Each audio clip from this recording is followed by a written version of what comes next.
First day வேலை கிடைச்சோன்னே என்ன மகிழ்ச்சி கிடைச்சது. உள்ளே போனேன்னு எல்லாத்தையும் புதுசாக பார்க்குறோம், மகிழ்ச்சியாக இருக்கிறோம், சுறுசுறுப்பு இருக்கிறோம்.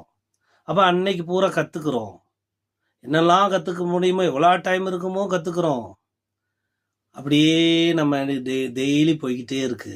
போக போக போக இவங்களுக்கு பிடிக்குது, இவங்களை பிடிக்க மாட்டேங்குது, இவங்க எதிரியாக இருப்பாங்க, அவங்க நமக்கு எகென்ஸ்டாக இருப்பாங்க. நம்ம மனசு என்ன பண்ணுது, குமுறுது.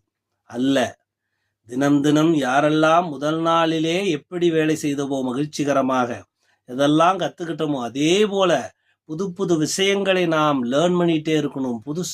எல்லாத்தையும் புதுசாக தான் பார்க்கணும். எல்லாத்தையும் புன்னகை எப்படி செய்தோமோ அதே போல நீங்கள் இருக்கும் பொழுது இந்த பிரபஞ்சம், இந்த குவாண்டம் பிசிக்ஸ் என்று சொல்றாங்கல்ல, இந்த பிரபஞ்சம் நீ எதை நினைக்கிறாயோ அதை தரும் என்று எல்லா நூலும் சொல்லுது. நல்லா புரிச்சுங்க, எல்லா நூலும் இதைத்தான் சொல்லுது. அப்ப பிரசன்ட்